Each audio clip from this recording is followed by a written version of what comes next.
Salam əziz şagirdlər, xoş gördük hər birinizi. Bugün əm, səhifə 75-dəki tapşırıqların izahına baxacağıq. Mən şərhlərdə bəzi uşaqların düşün, müzakirə et, paylaşımla izahlarını istədiklərini gördüm və artıq bundan sonraki videolarımızda inşallah bir dəqiqə, bundan sonraki videolarımızda artıq inşallah biz düşün, müzakirə et, paylaşımla izahlarını verəcəyik. İndi gəlin tapşırıqların izahına keçid edək. Əvvəlcə gəlin düşün, müzakirə et və paylaş ilə başlayaq.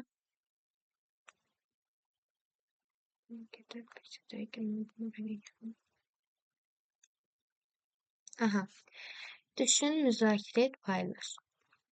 Həm xlor qazının, həm də xörək duzunun tərkibində xlor var. Nə üçün xlor qazı zəhərli olsa da, xörək duzu zəhərli deyil? Deməli, maddənin xassələri onun tərkibindəki elementlərdən asılı deyil. Həmin elementlərin necə birləşməsindən asılıdır. Yəni xlor ilə natriumun necə birləşməsindən asılıdır. Xlor qazında xlor atom halındadır və aktivdir. Bir daha təkrar edirəm. Xlor qazında, yəni baxın, bu qaz halında olan bir şeydir. Maye halında olmur xlor. Xlor qazında xlor atom halındadır. Yəni kiçik zərrəciklər halında. Qazda necə düzülürdü? Nizamsız və aralarında geniş məsafələr olaraq düzülürdü də bu zərrəciklər. Və aktivdir. Xörək duzunda isə, yəni bax bu duzda isə xlor artıq elektron qəbul edərək stabil iona çevrilir. Yəni kimyəvi reaksiyadan sonra maddələr öz ilkin xassələrini tamamilə itirirlər və yeni bir maddə natrium xlor yaranır. Yəni burada xlor zəhərli olsa da, xlor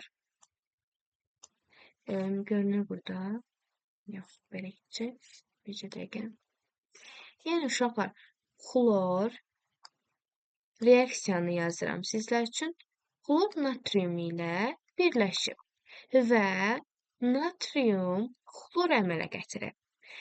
Xlor burada zəhərli olsa da, artıq reaksiya baş verdiyi müddətdə yeni bir maddə yaranıb, məhsul əldə etmişik. Və biz yeni bir maddə aldığımız zaman artıq xlor əvvəlki xassəsini itirir. Tamamilə yeni bir xassə yaranır xlorda. Bu zaman xlor əvvəl zəhərli idisə,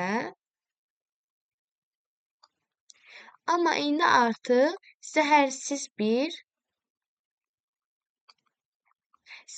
bir maddəyə çevrilir. Yəni reaksiya baş verərkən maddələr əvvəlki hallarını dəyişə bilirlər. Siz isə cavabda yazacaqsınız ki, bir dəqiqə mən bunu qeyd etdim. Siz cavabda yazacaqsınız. Buna qeyd edək. Görünürmü sizin üçün? Yazırsınız ki, çünki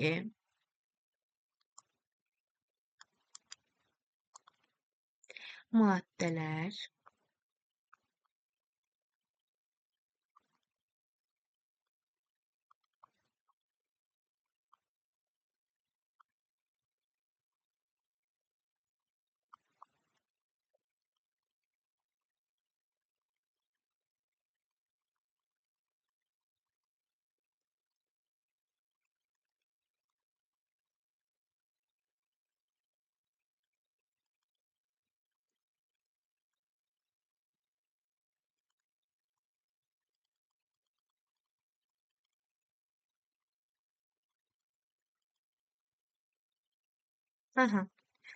Siz dəftərə cavabınızı yazacaqsınız ki, çünki maddələr birləşmə əmələ gətirərkən öz əvvəlki xassələrini itirirlər. Gəlin keçək öyrəndiklərinizi tətbiq edinə. Biz burada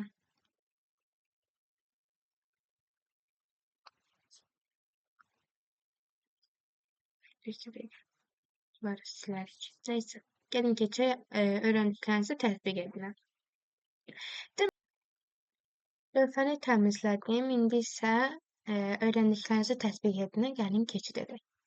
Deməli, bizdən soruşur ki, amoniakın tərkibində olan hidrogeni ayırmaq üçün hansı üsul təklif edərdiniz? Fikrinizi əsaslandırın. Amoniakın əvvəlcə gəlin formulunu yazaq. NH3. Bizə deyir ki, bu amonyak qazının tərkibində olan hidrogeni ayırmaq üçün hansı üsul təklif edərdiniz? İndi gəlin biz fikrimizi əsaslandıraq. Deməli, amonyak kimyəvi birləşmə olduğu üçün onu fiziki yolla ayırmaq olmaz. Yəni, fiziki yolla dediyimiz zaman, məsələn, belə deyək sizlərə, su ilə qumun ayrılması kimi prosesləri nəzərdə tuta bilərsiniz. Onları fiziki yolla ayırmaq olar. Lakin amonyak kimyəvi birləşmə olduğu üçün onu fiziki yolla ayırmaq olmaz. Bunun üçün də termik parçalanma üsulundan istifadə edə bilərik. Termik parçalanma isə bu deməkdir ki, yüksək temperaturun iştirakı ilə biz NH3-dən H3-ü ayıracağıq. Yüksək temperaturda da katalizatordan istifadə edirik. Reaksiya nəticəsində də amonyak, azot və hidrogen qazları parçalanır. Gəlin reaksiyamızı yazaq. Deməli, yazırıq ki, NH3. Artıq bizə NH3 verib. Bizə deyir ki, bunu ayırın. Yəni, buradakı H3-ü N-dən, yəni azotdan ayırın. Bu zaman N2 plus H2 yazırıq. Bunlar hər ikisi qazdır. Yəni, N burada azotdur, H isə burada hidrogen qazıdır. Bu zaman biz əvvəl reaksiyanı belə öyrənmişik ki, reaksiyanı biz belə yazırıq. Məsələn, yazırıq ki, H plus O2 yaranır H2O. Biz belə öyrənmişik. Lakin bizə hal-hazırda amoniakın tərkibində olan hidrogeni ayırmağı deyir. Ona görə də birbaşa biz yolu tərsinə edəcəyik. Yəni, başladığımız yol ilə deyil, bitdiyimiz yoldan başlayacağıq. Yəni, NH3-dən artıq reaksiyanı əmələ gətirəcəyik. İndi isə gəlin bura silək və keçək izaha. İndi burada reaksiyanı aparmalıyıq. Biz burada H3 ilə H2-yə ortaq bir məxrəcdir, ortaq bir vuruq tapırıq. Ortaq vuruğumuz 3 ilə 2 olacaq 6. 6-nı qeyd edirik burada. 6-nı bu 2-yə H-ın indeksinə bölürük, eləyir 3, yazırıq H-ın qarşısından. Daha sonra isə 6-nı H-ın indeksinə bölürük, edir 2. 2-ni isə yazırıq N-in qarşısına. Çünki H-ın qarşısına yer yoxdur. Ona görə də N-in qarşısına yazırıq. Ümumi aid etmiş oluruq. Və beləliklə də reaksiyamız tamamlandı və hansı üsulu təklif edərsiniz bölməsinə isə, yəni cavab olaraq siz qeyd edəcəksiniz ki, biz burada bir ağ səhifə açaq. Cavab olaraq yazacaqsınız ki, cavab termik parçalanma üsulu.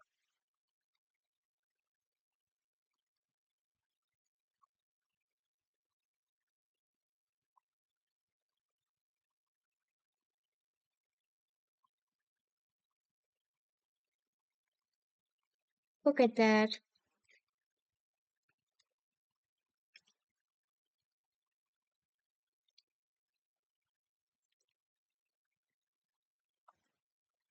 İndi isə gəlin keçək öyrəndiklərinizi yoxlayın hissəsindəki birinci tapşırığımıza. Aha, uşaqlar, mən yenə lövhəni təmizlədim ki, daha rahat şəkildə tapşırığı həll edə bilək. Gəlin öyrəndiklərinizi yoxlayındakı birinci çalışmamıza baxaq. Modellərə ifadələr uyğunlaşdırın. A variantı verilib, B variantı və C variantı verilib. Gəlin birinci sualımızı oxuyaq. Yalnız kükürdə aiddir. Biz keçən dərslərimizdə də bundan öncəki dərsimizdə, səhv etmirəmsə, izahını vermişdim ki, belə bir modelləşdirmələrdə yalnız, məsələn, bizə verilə bilər ki, yalnız, bircə dəqiqə, yenə bir dördbucaq çəkim mən burada sizin üçün. Daha sonra içinə belə bir dairələr qoyurlar. Dairələr qoyurlar. Əgər bu tək rəngdədirsə, yalnız bir elementə aiddir. Burada da elə onu göstərmək istəyirəm ki, buradakı kükürt ilə yalnız bir elementdir. Çünki deyir ki, yalnız kükürdə aiddir. Kükürt S elementi ilə işarə olunur. Yəni yalnız buna aiddir. O zaman elə birinci A variantı uyğun gələcək. Yalnız eyni rənglərdən təşkil olunur. Yox, əgər mənə desə ki, bir dəqiqə göstərəcəm sizə. Yox, əgər mənə desə ki, burada məsələn 2 dənə birləşmə var. Məsələn H2O. H2O desə 2 dənə O qoyacaq. Bax belə. 2 dənə O yerləşdirəcəm bunların ətrafına ki, sanki burada 2 dənə mavilər oksigendir, bir dənə də hidrogen. Mən axı deyirəm axı H2O. Mən burada H2O deyirəm. H2O dediyim üçün də, yəni 2 dənə hidrogen, bax 2 dənə hidrogen çəkmişəm, bir dənə də oksigen. 2 dənə hidrogen, bir oksigen. Bunu nəzərə alaraq H2O-ya hansı aiddir desə, siz bunu göstərəcəksiniz. Yəni bu tip bir cədvəli göstərəcəksiniz. Modelləşdirmə bu cür olmalıdır mütləqdir. İndi gəlin keçək ikincinin izahına. Bunları geri qaytaraq.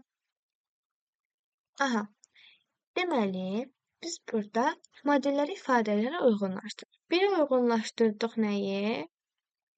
Biri uyğunlaşdırdıq A variantı. Keçək 2-yə uyğunlaşdıraq.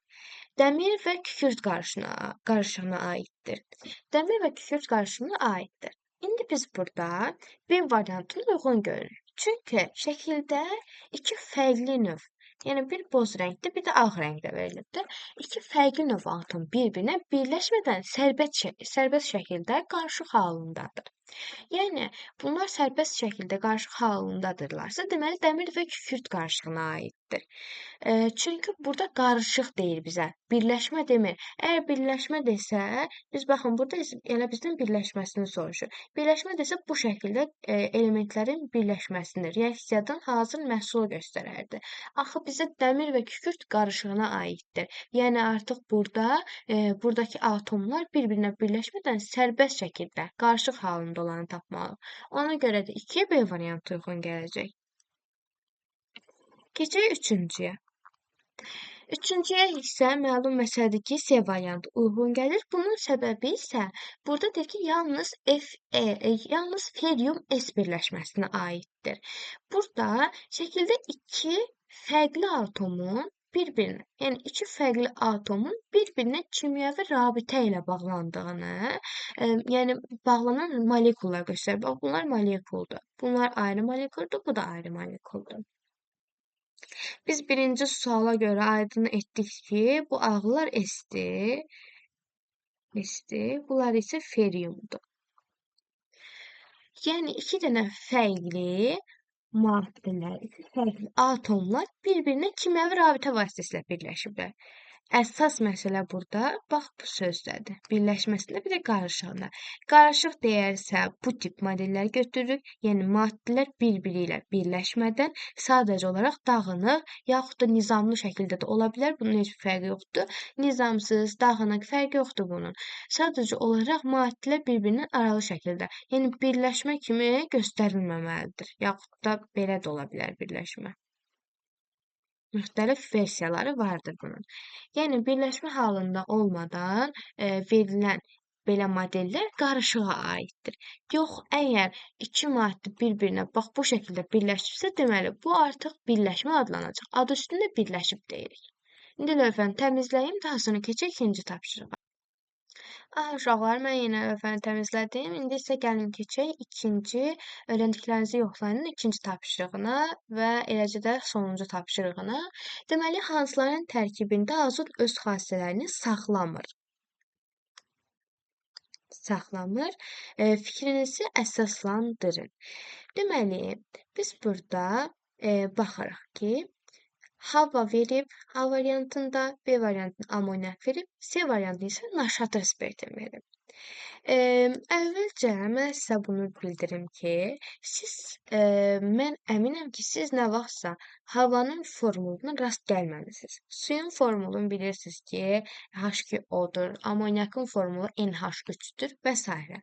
Amma havanın müəyyən bir formulu yoxdur. Bunun səbəbi isə havada müxtəlif qazlar var. Oksigendir, karbondur, hidrogendir, azotdur, neondur, helyumdur. Belə qazlar var. Düzdür, bu qazların miqdarları bir-birindən fərqlidir, lakin müxtəlif qazlar çoxdur tərkibində. Eləcə də fabriklərdən çıxan tüstülər də bir qaz hesab olunur. Onlar da qatışıq qazlardır.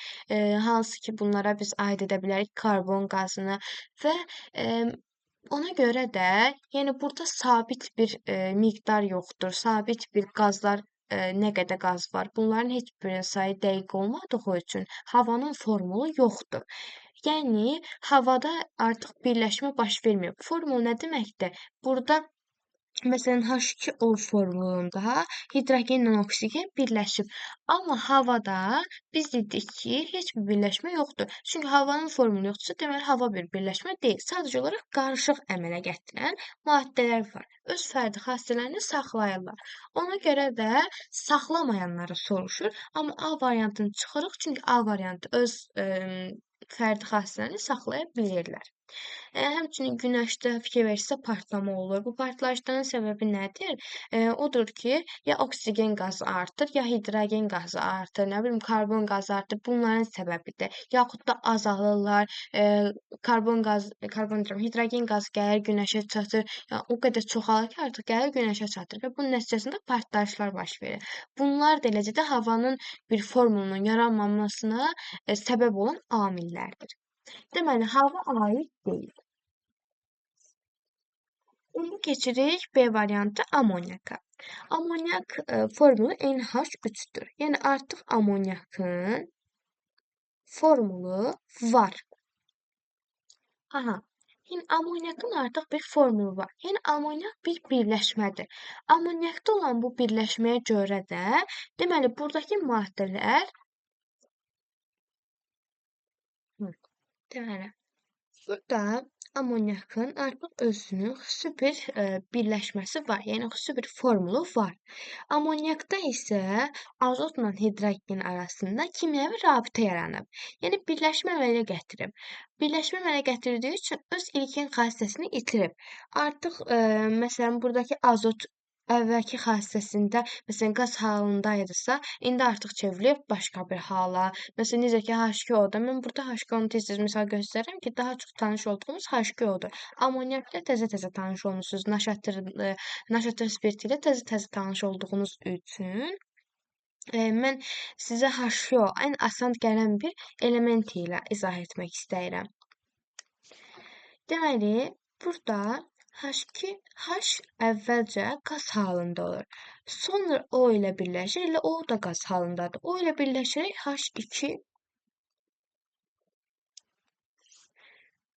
H2O əmələ gətirir. H2 hərfi oxşar. Ay, nə oldu?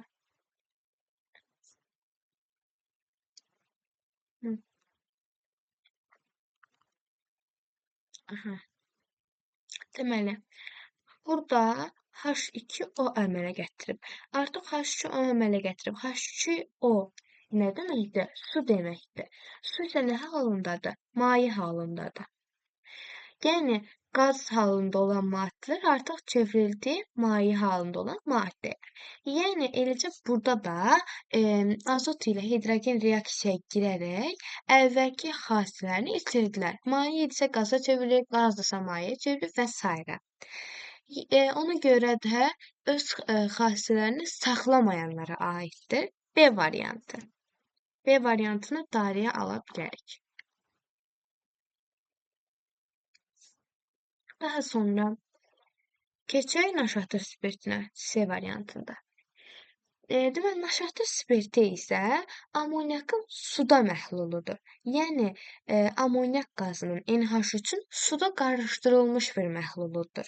Buna fiziki qarışıq kimi də baxmaq olar. Çünki bayaq izah etdiyim, dediyim kimi, misal çəkdiyim kimi, məsələn, su ilə qumun qarışımı fiziki qarışımdır. Hətta su ilə qumun ayrılması da bir fiziki prosesdir, fiziki hadisədir. Burada da amonyakın su ilə qarışdırılması, yəni sudan məhlulda fiziki qarışıq kimi adlandırmaq olar. Burada da azot molekulları öz kimyəvi təbiətini qoruyurlar. Yəni öz kimyəvi xassələrini qoruyub saxlaya bilirlər. Çünki naşatır spirtində NH3 su ilə qarışaraq başqa bir maddə çevrilmir. Yəni öz xassəsini saxlaya bilirlər. Deməli, burada yalnız B variantı aid ediləcək. C variantında da öz xassəsini saxlaya bilir. Burada B variantı aid ediləcək. B variantındakı amonyak deməli öz xassəsini buradakı amonyakdakı azot öz xassəsini saxlaya bilmir. Bu qədər əziz şagirdlər, izlədiyiniz üçün təşəkkür edirəm. Əgər bu videonun sizə bir xeyri oldusa, bəyəndinizsə, videoya like atıb kanala abunə olmağı unutmayın. Sağ olun, gələn dərslərdə görüşənədək.